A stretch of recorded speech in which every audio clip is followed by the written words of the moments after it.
सुप्रभात बच्चों, आज हम करेंगे सर्वनाम। ठीक है, सर्वनाम क्या होते हैं। आज हम करते हैं पाठ 13 सर्वनाम। आइए जानते हैं। नीचे दिए गए सर्वनामों को उसके भेद से मिलाइए। जैसे मैं, हम, हमारा, मुझे और मेरा। ये कौन से पुरुष होते हैं? उत्तम पुरुष। ठीक है। तू, तुम, तुम्हारा, आप और उसका कौन से पुरुष होते हैं? मध्यम पुरुष। ठीक है। और अन्य के लिए हम क्या प्रयोग करते हैं? वह, उस, उसका, उन, उनका। ये हम करते हैं अन्य पुरुष। ठीक है। चलिए आइए जानते हैं। जंगल में बरगद का एक घना पेड़ था। उस पर एक बया पक्षी का घोंसला था। किसका था? बया पक्षी का। बया पक्षी अपने घोंसले में सुख और चैन से रहता था। ठीक है। एक बार जाड़े के मौसम में एक बंदर उस पेड़ पर आया। बंदर ठंड के मारे कांप रहा था। बया ने उसकी यह दशा देखी। उसने बंदर से कहा, भाई, आप भी अपने लिए घर क्यों नहीं बना लेते? ठीक है। अब आप ये देख रहे हैं, ये सब क्या है बेटा? ये सर्वनाम है।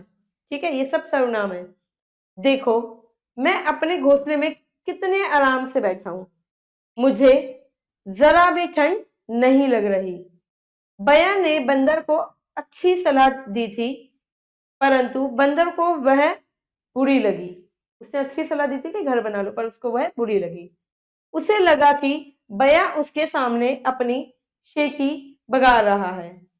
उसने क्रोध में आकर बया का घोंसला नष्ट कर दिया। क्या हमें ऐसा करना चाहिए? नहीं। उपयुक्त कहानी में रंगीन छपे शब्द उस, अपने, उसकी, उसने, आप, मुझे, अपने, वह, उस, उसके, अपनी आदि सब क्या है? सर्वनाम शब्द है। ठीक है। क्योंकि इनका प्रयोग क्या हुआ है? संज्ञा के स्थान पर हुआ है, यानी कि बया, पेड़ व बंदर के स्थान पे हुआ। जहां पे भी संज्ञा लगा दी जाती, संज्ञा है, और हम उसमें तुम, तुम्हारा, मैं ऐसे शब्द का प्रयोग करते हैं, वहां पे सर्वनाम कहलाते हैं। जैसे अगर मैं आपको बोल दूं कि रोहन घूमने जा रहा है, रोहन खाना खाएगा, रोहन उसके बाद फिर से घूमने जाएगा, रोहन फिर सोएगा, पर बार बार रोहन ना बोल के मैंने बोल दिया रोहन घूमने जाएगा। बात पता चल गई कि रोहन के बारे में बोल दिया। उसके बाद मैंने क्या करा? रोहन घूमने जाएगा, वह इस टाइम बस में बैठा, वह लगा दिया। ठीक है, तो वो सर्वनाम हो गया। उसके बाद उसके आ गया, तो वो फिर सर्वनाम हो गया। तो जहां पे संज्ञा रोहन की जगह मैंने कुछ शब्दों का प्रयोग कर दिया, उसे सर्वनाम कहते हैं। ठीक है। ठीक है, संज्ञा के स्थान पर प्रयोग किए जाने वाले शब्द क्या कहलाते हैं? सर्वनाम कहलाते हैं। सर्वनाम के कुछ भेद होते हैं। छह भेद होते हैं। कौन कौन से?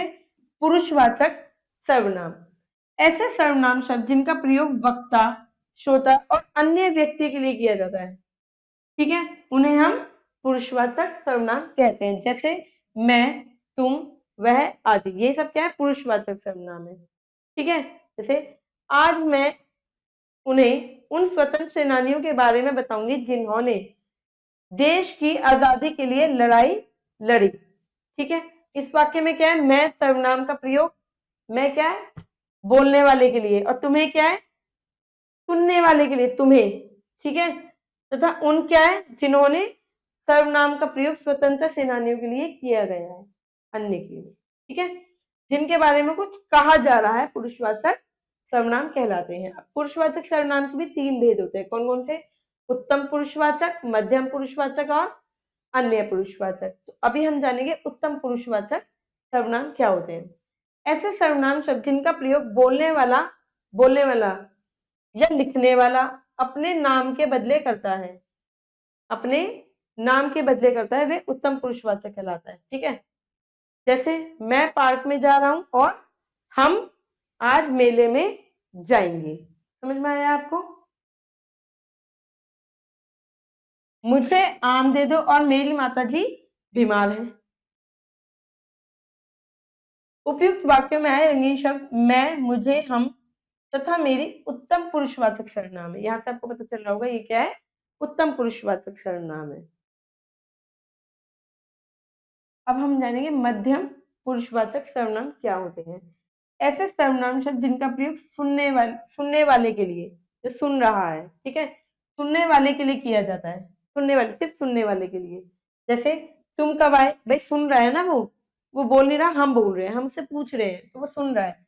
आपका स्वागत है, तुम्हारा गृह कार्य पूरा हो गया, मतलब कि हम दूसरे से पूछ रहे हैं, दूसरा सुन रहा है, सिर्फ सुनने वाले के लिए प्रयुक्त होता है ये मध्यम पुरुषवाचक कहलाते हैं। अब है अन्य, अन्य पुरुषवाचक सर्वनाम, ऐसे सर्वनाम शब्द जिनका प्रयोग जिसके बारे में बात करते हैं या लिखते हैं के लिए किया जाता है, अन्य के लिए किया जाता है। जैसे कि वह दुकान पर गया है, वह, ना तुम ना मैं, वह किसी और के बारे में बात कर रहे हैं। वे आज अवश्य आएंगे, उन्होंने मुझे पढ़ाया था, किसी और के बारे में बात चल रही है। उनकी माता जी अस्वस्थ है, ठीक है, ना तुम्हारी बात चल रही है ना मेरी, पर ये अन्य के लिए बात चल रही है। निश्चयवाचक सर्वनाम, अब हम जानेंगे निश्चयवाचक सर्वनाम क्या होता है। ऐसे सर्वनाम शब्द जिनका प्रयोग किसी निश्चित प्राणी या वस्तु आदि के लिए किया जाता है, ठीक है, किसी निश्चित प्राणी या वस्तु के लिए किया जाता है। जैसे वह तरुण की पुस्तक है, भाई वो उसी की, निश्चित है, वो उसी की पुस्तक है, ठीक है। यह मेरी लंच बॉक्स है, यह मेरा लंच बॉक्स है, मेरा है ये, ठीक है, निश्चित है। उसने खाना खा लिया है, इसे समझना कठिन है, ठीक है। अनिश्चितवाचक सर्वनाम, ऐसे सर्वनाम शब्द जिनका प्रयोग किसी निश्चित प्राणी या वस्तु आदि के लिए नहीं किया जाता है, ठीक है, उसे क्या कहते हैं हम, अनिश्चित सर्वनाम के नाम से जानते हैं। जैसे आज कोई आने वाला है, भाई पता नहीं है कौन आने वाला है, पर आने वाला है, हमें नहीं पता कौन आने वाला है, तो अनिश्चित है, ठीक है। ये बात किसी से मत कहना, कौन सी बात पता नहीं, पर ये बात किसी से मत कहना, ठीक है, किसी से मत कहना,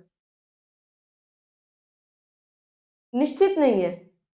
मेज पर कुछ रखा है, क्या रखा है पता नहीं, पर कुछ रखा है, ठीक है, निश्चित नहीं है। तुम कहीं जा रहे हो, तुम कहीं जा रहे हो, निश्चित नहीं है। संबंधवाचक सर्वनाम के बारे में जानते हैं। संबंधवाचक सर्वनाम, ऐसे सर्वनाम शब्द जिनका प्रयोग वाक्य में आए दो संज्ञा शब्द के बीच संबंध स्थापित करने के लिए किया जाता है। दो संज्ञा शब्दों के बीच संबंध होता है, कैसे संबंध होगा, देखो, जो बोगे वही काटोगे, संबंध तो है दो सर्वनाम के बीच, ठीक है, जैसा और वैसा, जैसे जैसा करोगे वैसा भरोगे, जो बोया है वही पाओगे, जिसे चाहिए उसे दे दो, जिसे और उसे, संबंध है, ठीक है। जिसकी लाठी उसकी भैंस, संबंध हो रहा है दो संज्ञा के बीच में, ठीक है। प्रश्नवाचक सर्वनाम क्या होते हैं, जब प्रश्न पूछा जाता है, जैसे ऐसे सर्वनाम शब्द जिनका प्रयोग किसी वाणी, वस्तु या व्यक्ति, स्थान या क्रिया, व्यापार आदि से संबंधित प्रश्न होते हैं। जैसे हम किसी से प्रश्न पूछे तो वो क्या कहलाएंगे, प्रश्नवाचक सर्वनाम।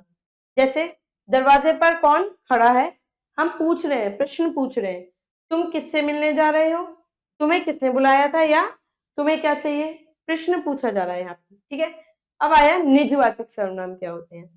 जिन सर्वनाम शब्दों का प्रयोग निज अर्थात स्वयं के लिए किया जाता है, ये क्या है, स्वयं के लिए किया जाता है। जैसे मैं अपने आप चला जाऊंगा, भाई मैं अपने आप चला जाऊंगा, स्वयं चला जाऊंगा, मैं खुद खाना बनाती हूँ, मैं स्वयं खाना बनाती हूँ, आप स्वयं ही आ जाइए, आप खुद आ जाइए, ठीक है। पाठ का सार पढ़ते हैं। संज्ञा की जगह प्रयोग होने वाले शब्द क्या कहलाते हैं, संज्ञा की जगह सर्वनाम कहलाते हैं। सर्वनाम के 6 भेद होते हैं, कौन कौन से, पुरुषवाचक, निश्चयवाचक, अनिश्चयवाचक, संबंधबोधक, प्रश्नवाचक और निजवाचक, जो खुद के लिए होते हैं। अपने से बड़ों के लिए आप, बराबर के लिए और अपने से छोटे के लिए तुम का प्रयोग होता है। वह और वे निश्चितवाचक और पुरुषवाचक सर्वनाम दोनों के लिए ही प्रयोग होता है, ठीक है। निजवाचक सर्वनाम और मध्यम पुरुष दोनों में आपका प्रयोग होता है, ठीक है। आशा करती हूँ आपको सर्वनाम अच्छे से समझ में आ गए होंगे, अभ्यास करिएगा। मैं मिलूंगी आपसे अगली कक्षा में, जब तक के लिए खुश रहिए और अपना ध्यान रखिए, धन्यवाद।